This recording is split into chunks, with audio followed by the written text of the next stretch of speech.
What's going on with you two? I exclaimed as I walked in from work, only to find my husband and daughter sprawled on the living room floor. What's wrong? I rushed to their side, panic rising in my chest. They were both in the midst of a seizure, struggling to breathe. Without hesitation, I dialed for paramedics, and they were swiftly transported for treatment.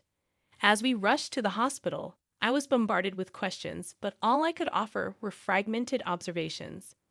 I was as clueless as anyone about what had caused this sudden collapse. In the hospital, as the doctors tended to them, I was ushered into a separate room, heart pounding with dread. "Are they okay?" I asked, desperation lacing my voice. "They'll be fine," the doctor assured me, especially Bonnie. The gravity of the situation hit me like a ton of bricks. My strength seemed to evaporate at the doctor's words. From that moment, I was thrust into a whirlwind of uncertainty. My name is Wendy, and for the past 5 years, I've been married to Harley, living with our daughter Bonnie. I met Harley during my days as a post office clerk. He frequented the office to send out his handmade items for sale on a flea market app. What began as mere clerical exchanges gradually evolved into conversations, and soon I learned his name. After one routine transaction, Harley left me a piece of paper, hastily scrawled with his phone number. I hesitated, unsure of what to do. Eventually, curiosity won over, and I dialed the number. "Hello." His voice on the other end was a mix of surprise and anticipation. "Is this Wendy?" he asked. "Yes, it's me. Did you give me your number?" I couldn't help but chuckle. I had been jittery before making the call, but somehow those nerves dissipated as soon as we began talking. Before I knew it, an hour had flown by, and Harley casually asked me out on a date for the following week. "Next week sounds perfect," I replied, feeling a surge of excitement. "I'm looking forward to it." And so our dates became a regular occurrence. With each outing, we grew closer, our connection deepening organically. It wasn't long before our companionship blossomed into something more meaningful. There were no grand declarations of love, just a gradual understanding between us. When I was 26 and Harley was 28, he proposed. My response was an enthusiastic yes. I envisioned a blissful married life ahead of us, but reality had other plans. "I'm glad your parents were so welcoming," Harley remarked as we walked towards my childhood home. "I hope mine will be too." "I'm not so sure about that," I admitted, "but let's hope for the best." As we entered, my parents greeted us warmly, offering their congratulations. It was a heartwarming moment until my sister, Muriel, appeared. "Did you forget to tell Mr. Harley about me?" she teased, catching me off guard. "I'm sorry, I should have explained," I stammered, feeling a pang of guilt for not preparing Harley. Once the confusion was cleared up, pleasantries were exchanged, but little did I know, this encounter would unravel into a nightmare.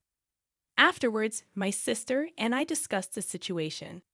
Our relationship had never been particularly close, especially after I left home to support our ailing mother. I had sacrificed my education fund for her medical expenses, a decision she couldn't comprehend. I harbor no regrets about the choice I made. Sacrificing my education fund for my ailing mother was a decision I stand by. However, Meryl didn't take kindly to it. That moment became a turning point in our relationship. Despite having walked similar paths until then, from that juncture, we drifted apart. Our communication dwindled, and we seldom kept in touch. Even during occasional visits home, we made a point to avoid each other as much as possible. That dynamic remained unchanged. Yet, strangely, she seemed genuinely pleased about my marriage. "I thought this might break the ice," I remarked, attempting to lighten the tension. "That's nice. I wish I could find someone like Harley," she mused wistfully. "I'm sure you'll meet someone wonderful," I reassured her. But her response caught me off guard. "Actually, I think he may have already appeared," she hinted with an enigmatic smile that lingered in my mind. And so our married life began. With the arrival of our daughter, we reached the pinnacle of happiness. However, as time passed, subtle changes crept into our lives. Harley started coming home unusually late and began venturing out more frequently, even on holidays. Then, tragedy struck. Upon returning from work one day, I found both my husband and daughter lying unconscious in the living room.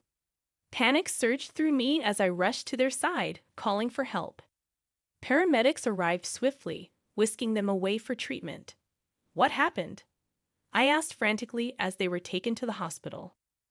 I don't know, I confessed, my mind reeling with fear and confusion. At the hospital, after hours of agonizing wait, the doctor finally called me aside. Are they okay? I asked, bracing myself for the worst.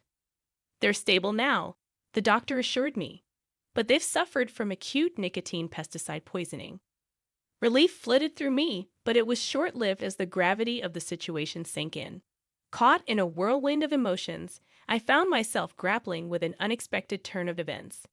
I am sorry, I mumbled, struggling to process the ordeal. I was taken aback by the diagnosis. What is acute nicotine pesticide poisoning? I inquired, my voice trembling with worry. It's a poisoning caused by ingesting an ingredient found in pesticides, the doctor explained. Symptoms include dizziness, convulsions, and difficulty breathing. Dread gripped me as I absorbed the severity of the situation. The doctors bombarded me with questions, probing for any clues about what could have caused it. But I was at a loss. I couldn't even recall what they had eaten before I arrived home. They were admitted to the hospital for further examination, but the next day brought a new wave of distress. Police officers arrived at our home. What's going on? I demanded, my heart racing with anxiety. This case appears to be more than just an accident. One officer stated, we'll be investigating it as a potential crime. Can you tell us exactly how you found them? Their scrutinizing gazes made me uneasy.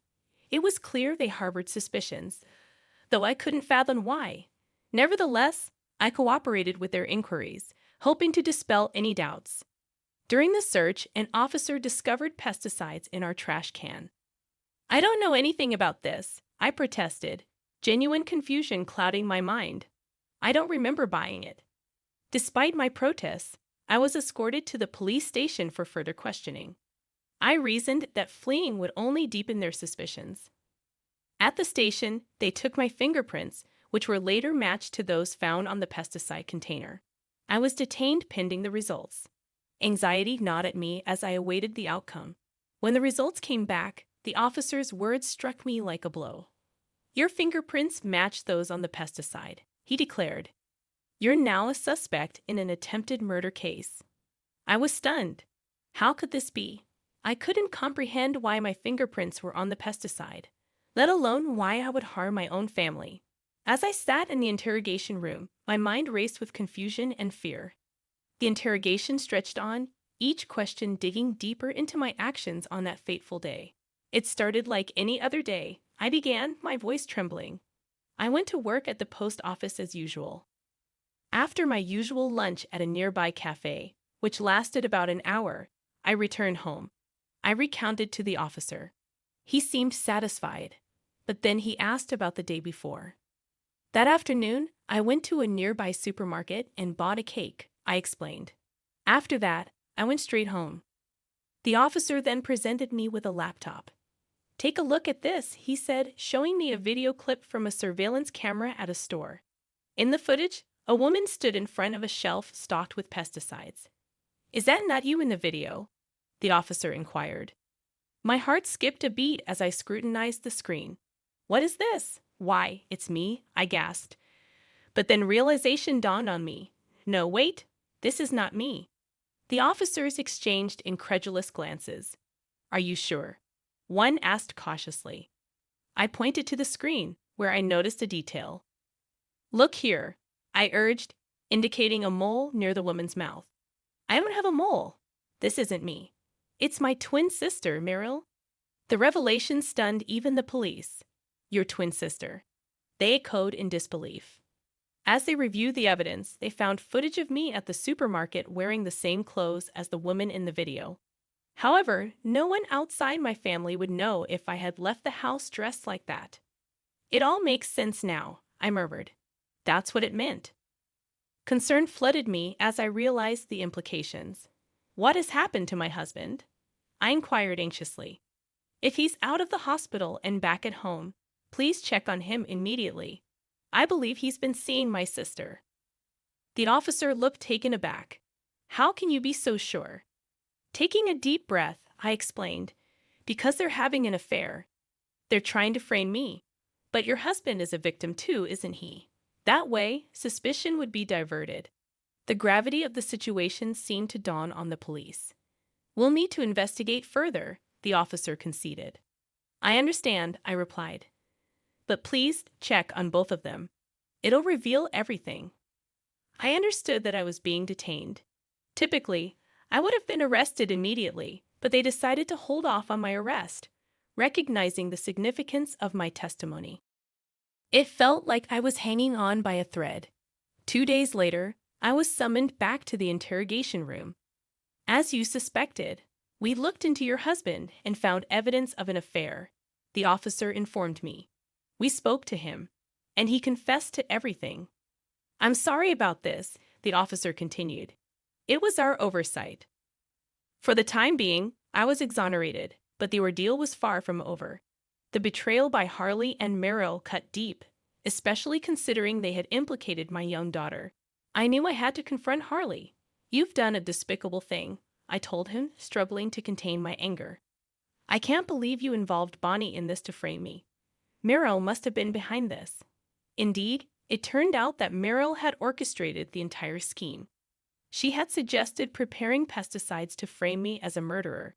Harley, under her influence, had bought the pesticide and laced the cake with it while I was away at work, just as I had come to visit him. "So, where is Merrill?" I demanded. "I don't know," Harley confessed. "I couldn't reach her before the police took me. She must have run away." "You'll pay for your crimes," I warned him. "You're not getting away with this." As expected, Merrill had disappeared, but the police eventually found her hiding out at a man's home she had met through a dating service. She was taken to the police station, where she confessed to everything. I rushed to the police station to confront her. "Merrill, why did you do this to me?" "Because I've never liked you since you left," she spat back. Then she revealed her resentment, explaining how she felt inferior to me for sacrificing my education for our family's sake. Despite the pain and betrayal, I couldn't help but feel a pang of pity for my sister. Her negative feelings towards me had festered over time, culminating in incidents like this one. "Was that why you approached Harley?" I asked, struggling to comprehend her motives. "I just thought that if I slept with your husband, you would despair," she confessed coldly. "When he came to greet me at the wedding, I knew I could manipulate him." In other words, she didn't choose Harley for who he was. She chose him because he was my husband. "He said he was going to be with you when I was gone. That stupid man had a crush on me. I just made it easy for me to take advantage of him," she continued, devoid of remorse. "I can't forgive Harley, but still, he was just being used by her." Despite the betrayal, I couldn't help but feel a sense of pity for Harley. "Why did you target Bonnie?" I demanded, struggling to contain my anger. "Of course, it's because she's your daughter," she retorted, callously confirming my suspicions. "Well, whatever the reason, what you did is unforgivable. You'll pay for it for the rest of your life," I vowed, my voice trembling with anger. With those words, she was taken away. The trial of Harley and Merrill commenced. My husband was accused of framing me for attempted murder and faced numerous charges. In the end, he was sentenced to prison, including payment of alimony. Merrill, too, faced trial, and despite her execution, she would soon serve her sentence and come out. However, even if they atoned for their crimes, the scars of their actions would linger. They would forever be labeled as ex-convicts. Meanwhile, my parents offered to move in with us. "Would you and Bonnie like to come live with us?" my mother proposed. "I think your mom would be happy if you did." Though hesitant at first, I accepted her offer for my mother's sake, who was exhausted from the ordeal. With my mother's recovery and Bonnie's cheerful presence, our new life together began. From now on, the four of us would reside in a new house, finding happiness together.